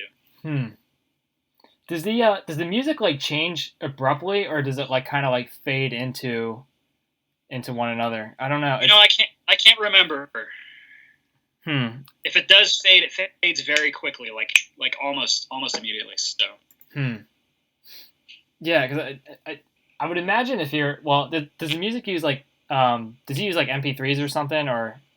or OGG? It's a good question. I haven't cracked it open yet to play with the guts or anything. Oh, okay. You just know how it works. I couldn't finish the mod because I'm dealing with a lot of lag because I always have shitty graphics cards. That's right. We're talking about your annoying laptop. And most of the time, the lag I get with that mod is when I first load the map or when I first load a save, which is annoying. If I keep dying, I have to reload. But once it gets past the lag load spike, then I'm usually smooth sailing from there. But then I got to this point where it's just crippling lag nonstop, and I had to report it to him just to let him know. It's like, there's something mod's going on here. Maybe look at it. And so hopefully you can get that fixed, and then I can actually play through the whole thing, even though I'll have to do it from scratch again. And it's not an easy mod to play through from scratch. Yeah. It's like you're really fighting for your life. The weapons are really great in that, though, man. I love that bolt action rifle. Man, I can't deal with lag, man. I remember I used to play Doom on a laptop, like maybe 10, 15 years ago. And I was playing with JDoom, or the Doomsday Engine.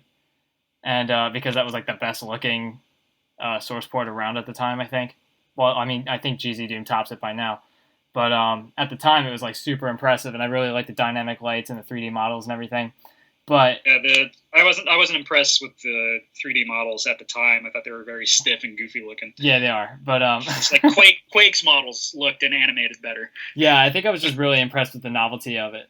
But at the time I would play these mods, and I would have to deal with these like massive lag spikes where it would be like sometimes it would be like 1 frame per second, and I would just be like getting fireballs thrown at me, and there's nothing I can do. And then like by the time I would get hit by enough fireballs to die, the lag spike would just drop immediately, and I would go back to like 60 frames. And it was just like it was always after I died. And I don't know how I don't know why it was set up like that, but somehow all these like massive lag spikes would only take place during like heavy combat when I needed my frames the most.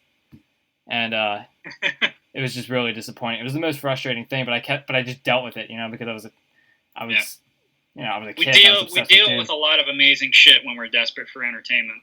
Remember, yeah. I used to play Blood on my first laptop back in the 90s, and laptops in like the late 90s had those shitty LCD screens where like, or whatever the term is, where like everything, it blurs like an original Game Boy screen. Anything that moves is just a blurry mess and you can't tell what you're looking at. And I would play video games on this piece of shit because that's how bored I was in school, apparently. Yeah. Oh man. I don't know why.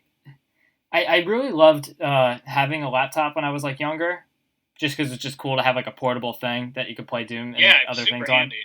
But they were just junk for playing games at the time. There's so many games that I wanted to play on them, and you just have really terrible experiences just because of the shitty frame rates and the long loading times and all that garbage that you had to deal with versus having it on a desktop. They were junk for using a mouse. You couldn't find your mouse cursor if you moved it at all. It would just vanish because it was a blurry mess and it blended in with everything around it.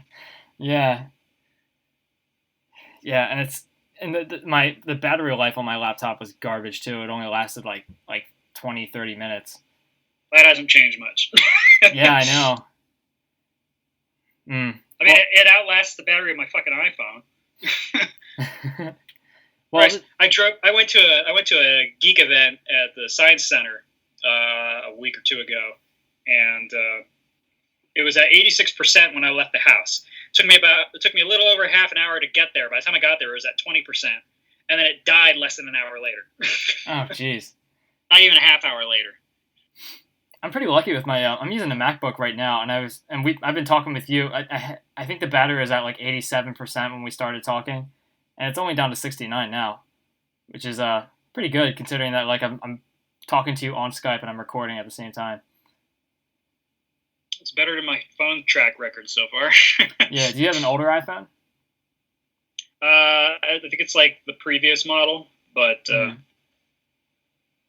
don't know. Yeah. Still sucks. Still no excuse for the battery to only last like a couple of minutes. Yeah, that sucks, man. I use a Windows phone, which is like something that nobody uses anymore. But it has like no apps for it, but it does everything that I use it for, which is mostly browsing the internet and making phone calls and texts. And it's got some fun games on it too, but I mean, it does what I want it to do, so I don't really care. And I don't really care about like all the other forms of social media like Twitter and Instagram and all that stuff. I kind of have to because I'm trying to promote shit. But yeah. If you're I've found things I can enjoy doing. Twitter is good for promoting, just for like quick, easy promoting, just because you can be non-committal and nobody will know the difference. But it's also easy to not get noticed because you have to have a following for anyone to give a shit. Yeah. It's not unlike Tumblr, where it's like anything you post gets buried in the cascade of other shit people are posting. So nobody ever fucking knows, because no one's gonna scroll down and browse all this other stuff. So like after like 5 more posts from other people, you're basically buried forever. Unless they changed it. I don't know. Maybe they do it differently now. So we're talking obscure mods, new and old. Do you have any that come to mind when the subject comes up? For Doom? Yeah, like a Doom mod that it's like nobody really knows much about or talks much about, but you think like really deserves a little time to shine and such. I don't know. I'm not really sure. I do like. I mean, I poke around on like the id Games archive and just kind of like pick whatever is some like I've been checking out a lot of stuff from like the late '90s, like mid 2000s type stuff, and there's a lot of great mappers who aren't active in the Doom community anymore. Like recently, I was checking out Kaiser's maps. He has like a whole bunch of. I think he's got like maybe 15, 20 maps. And I got a couple of his on my hard drive somewhere. Yeah, they're all single maps. One of them's a Hexen map, I think. Yeah. Yeah, and he does some pretty great work. He does some pretty awesome stuff. I can't really think of much offhand, though. I had a YouTube playlist I used to update all the time called Doom Mod Salad, where sometimes I would post videos of obscure Doom mods that nobody was really talking about. Yeah. I know I posted Little White Mouse's Gunsmith Cats mod on there because I used to be a big Gunsmith Cats fan back when I was a little weeaboo. For about 3 months. Well, I was into Gunsmith Cats for longer than that, but I don't know, at a certain point I grew up a little bit and then looked back on it and I realized, you know what, I'm pretty sure this guy's a pedophile. Maybe I should stay away from this shit because this is kind of creepy. Didn't really think about it at the time because I was big on like the guns and the kind of lethal weapon plots that were going on, which I really got a kick out of. But yeah, the fact that he would have crazy villains like this tall blonde hired gun lady who lost her leg to a grenade under her car. So she replaced it with a prosthetic leg with an auto shotgun with a folding magazine in there. Oh, right. So I know what you're talking about. Just pop her foot off and lift her leg up and just like bam, blast. Yeah.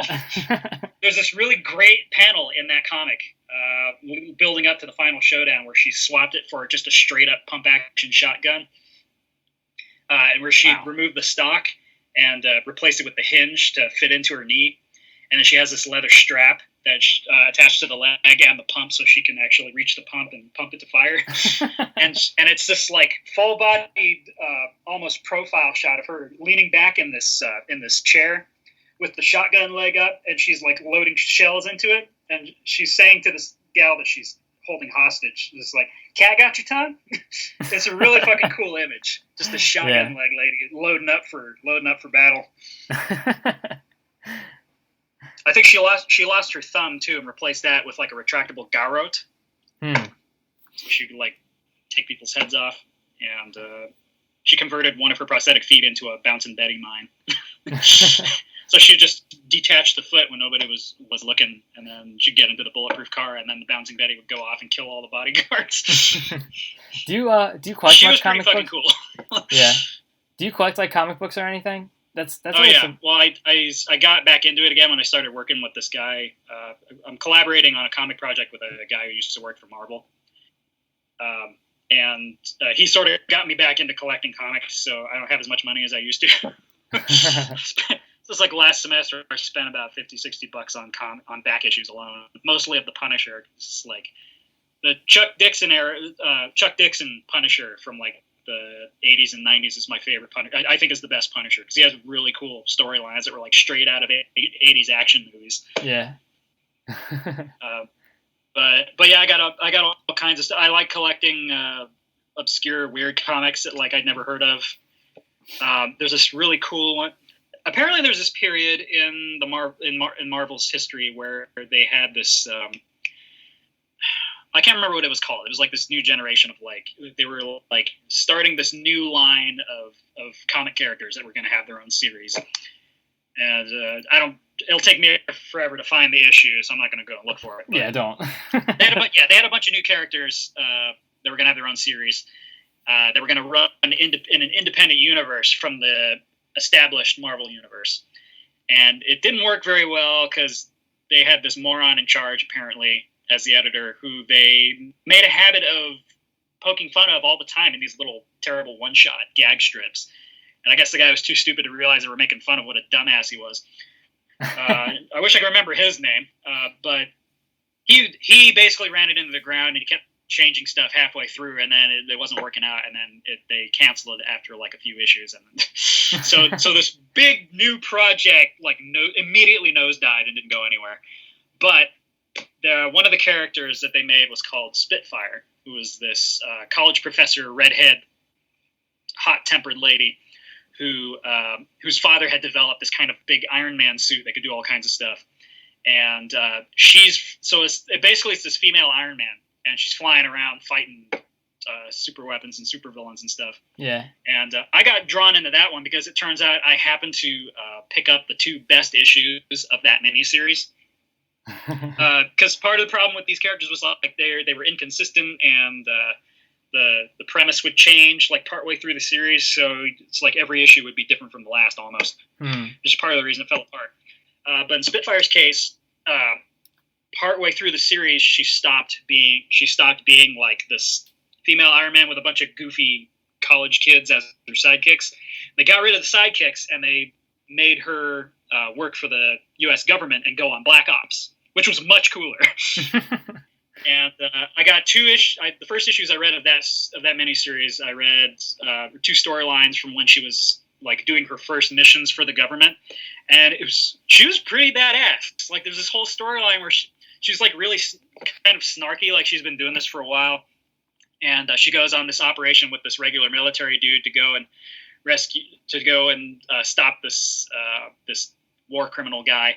And then she ends up getting the suit damaged, and it catches fire inside, so she gets like 2nd, 3rd degree burns inside the suit, and she's injured, and her friend gets injured and captured, and she has to retreat and go back. And then they're like, no, we're not going to rescue him. She's like, fuck you, I'm going to rescue him. So she's badly injured and in pain and high on painkillers, and she steals the damaged suit and flies back and like just mauls all these guys at this base and rescues her friend and brings him back. And it's this one little issue is like, this could be a great movie. You know, that's all you need for a good action superhero movie right here. It's just this one issue. Yeah. And then there's another badass storyline in the issue following that. But all the issues before and after that were kind of bleh. So it turned out I got the best part of the miniseries. But it was a really cool read. Yeah. I think like when they changed it to a military comic, they changed the title to Codename Spitfire. So that's what I got. But that was a lot of fun. So yeah, I collect a lot of weird little offshoots like that, and Punisher comics from the 80s and 90s because I love that. That's pretty cool. I got like a 3-foot tall stack of Punisher back issues just on my desk right now.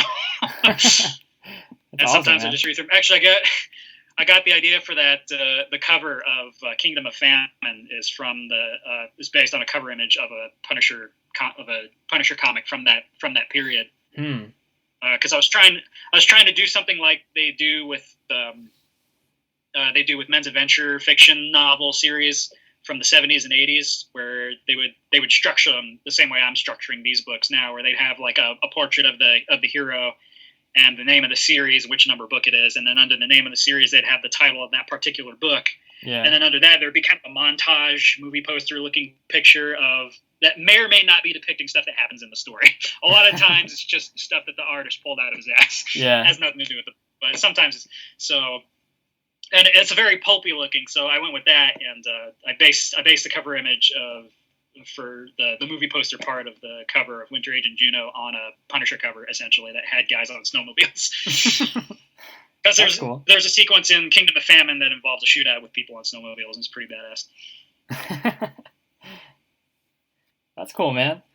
Do you want to wrap this up? We can. It's up to you. You run the thing, so I can stick around as long as you want. Yeah, well, I have this duel with Alfonso that I have to that I really should be preparing for, but I've been doing these podcasts A duel instead. with Alfonso? Yeah, did you hear about that? What, are you got like with pistols? 10 paces, turn and shoot? Oh no, it's a legit like Doom multiplayer duels. So okay, so there's a thread on Doomworld in the multiplayer forum called Podcast Throwdown Doom Radio versus 40 Ounce. So Alfonso, he's I assume he's been pretty involved with the multiplayer community lately because he's been working on the Counter Goat Initiative dual packs and stuff. So he's been, I guess, like doing a lot of testing and stuff like that.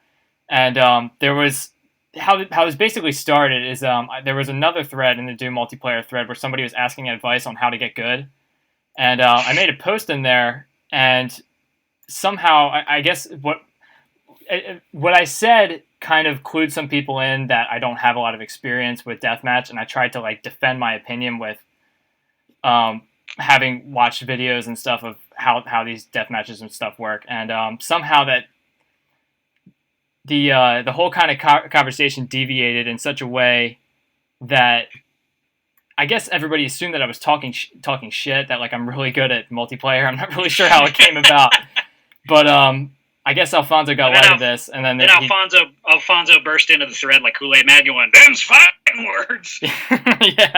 yeah. So in all his eloquence. Yeah. So Alfonso called me out. Now I have to duel him sometime next week, or I think the following week. And honestly, I'm not ready for it. But you've got to stop getting into fights on the Doom World forums because now they're escalating to duels now. Yeah, so I have to fight people to prove my points. Like meeting people face to face in a boxing ring. Yeah, I know. I don't know. I talk a lot of shit, but I don't know. Like I shouldn't talk because like every day I go on Facebook, I get into a fight with somebody, so I know better. Well, it's so easy when you're reading people's text. It's probably not as civil as you are because I got kind of a temper. Yeah. Well, when people talk down to me, anyway. Yeah. Well, it was weird because people. The argument was that I was saying that I think deathmatch is. Well, I think what people tend to forget when they get into Doom deathmatch is that the player is very fast, and you have to use that to your advantage in order to. Because like I know this is something that I learned when I first got into like duels and stuff, was that I would basically try to kill the opponent as quickly as possible, and what I was basically doing was throwing myself into these situations where I was a very easy target. So they could just shoot at me as I was coming at them. And what I didn't really take into account is that I really should be considering how vulnerable my character is, and like using my speed to like move unpredictably and like move in and like find cover and kind of fake the player out and stuff like that. So because the unarmored Doom player takes like not even 2 full regular shotgun blasts before they're dead. Yeah, and like a few bullets and like maybe like 10 or 11 bullets of a chain gun can knock them out, and one good super shotgun shot and like a bunch of stuff like that. So you're very vulnerable, and I tried to make that a point that you should be considering how fast you move and use that to your advantage. And you forget how nerfed the most of the monsters are compared to the actual Doom arsenal. Yeah, that's something that's easy to forget. It's like the shotgun guys that you face only shoot 3 pellets. They don't shoot 7 like you do. Yeah, exactly. 7 pellets almost kills you outright. Yeah. Well, anyway, what I was saying, I didn't think that was a very incendiary comment because I mean it was a guy asking for advice, so I thought I'd help out and tell him something that I learned. And basically all the other guys who are pretty fluent in dueling and stuff were like calling me out and being like, you obviously don't know anything about dueling. Aiming is way more important than being able to move fast. And I was like, okay, well, I wasn't saying that you shouldn't be good at aiming. I was just saying don't forget that you can move fast. And they're like, fuck you, 40 ounce. You don't know what you're talking about. And it got like really out of control.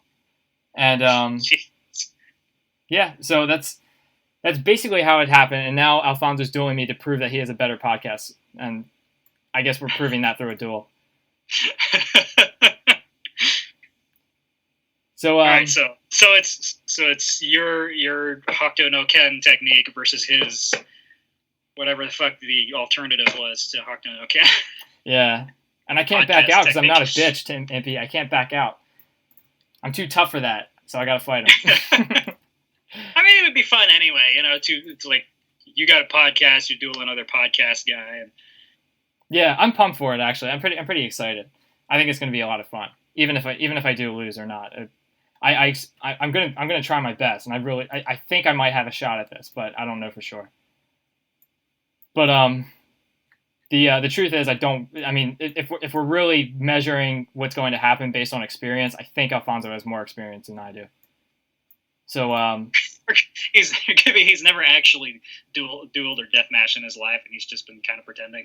Yeah, he's just this whole facade. He's been around so long, everyone just assumes that he's been doing it. He's been doing it for ages. Like, yeah, I got this. Yeah, well, I hope somebody's on my side, joining Team 40 Ounce and promoting me. But I don't know. Whatever. I think it's going to be a lot of fun. So that starts on August 15th. That's when our duel is going to be. And I've been doing podcasts ever since instead of training. So I got a lot of... he'll probably stomp the shit out of you anyway. So yeah, I got a lot of catching up to do. No point in training. Okay, so thanks again for being on the show, man. I have a lot of faith in your abilities, right? Well, I can't think of it. I deathmatched once, like way back in the fucking 90s, I think. Yeah. I don't know. I can think of maybe 3 times I multiplayer. Well, okay, 4 times I multiplayed in the Doom engine. 2 times was a duel. I dueled my friend Kevin, who stomped the shit out of me because he'd been doing it for ages and it was my first time. I dueled my brother, and neither of us had really had any experience, so that was a train wreck. And then there was a couple of times of cooperative playing Hexen on LAN Party and on Hexen 64, which was like one of my favorite games ever on the N64. And that was mostly what I played Hexen on in the beginning. Yeah. But the funny thing was the one time I did it in the LAN Party, it was just me and my buddy Dave, and we were both fighters. And we decided to level skip to Korax. We level skipped to Korax, the final boss, and we realized, fuck, what's the cheat code to get all the weapons and stuff? so we didn't know what it was. So we're like, all right, well let's just plug and pray. So we spent about 2 hours as a couple of unarmed fighters fighting Korax, just littering this fucking map with dead bodies. Because what would happen, like every spawn, we'd run across the bridge, we'd go through the door, we'd run into the main chamber, and then about 1 time in 10, we would actually reach him and get like a punch or 2 in before he splattered us into goo. So, and we can't stop laughing because every time we respawn, we're running through, there's more and more bodies like piled up, littering this map that we're running past. Sometimes we don't even make it across the bridge. We stumble and fall and die on the fucking bridge. So there's bodies at the bottom of the pit that the bridge is over, and there's bodies along the bridge, and there's bodies in the antechamber, and there's bodies all around Korax. Oh boy. Yeah, I did a lot of public CTF when Skulltag was around, but that's pretty much the height of my multiplayer experience. And I can kill some bots, and that doesn't really count. Yeah, so yeah, I'm the best at multiplayer, so don't fuck with me. You hear that, Alfonso? Yeah. Calling you out. All right, so everybody, check out your new Winter Juno book. What's it called again? The subtitle for it? Kingdom of Famine. Kingdom of Famine. You go to Mike'sToybox.net and click the Winter Agent Juno tab. You can find all the books in the series that are currently out. All awesome. 2 of them. And also, if you click my Doom Maps tab, that's where all my Doom mods are, if you're interested in any of those. Yeah. Project 90R or otherwise. Yeah, play that so you can follow along with the book, too. It's cool. And or don't, because they're not really connected. Well, it's fun anyway. It's fun. You can kick people now, so it's like 10 times more fun. Hell yeah. There's 1-2 combos. Kick them in the face. Yeah, I'll put the links in the description, in the YouTube description. All right, so thanks again, Impie, for being on the show. Yeah. It's a lot of fun talking to you. Thanks for having me on here and letting me talk your ear off again. Yeah, no, it's awesome. It's fun. You're so you're so inventive when you're like telling stories, and it's really fun to listen to. So thanks again for being on the show. And that's a really nice way of calling me a dullard, but I'll take it. No, you're awesome, man. Okay, so thanks for being on the show, man. and thank you guys for listening. And check out the 40-ounce Alfonso duel. It's happening on August 15th. And there will be an open bar and open betting. Oh yeah, of course. And we'll be selling tickets at a premium. There's not really a bar. Yeah, there's not really tickets either. You can set up a bar at home while you listen. Yeah, right. And tomorrow I'll be talking to Megalith, so check that out. And all right, so good night. Goodbye, Internet.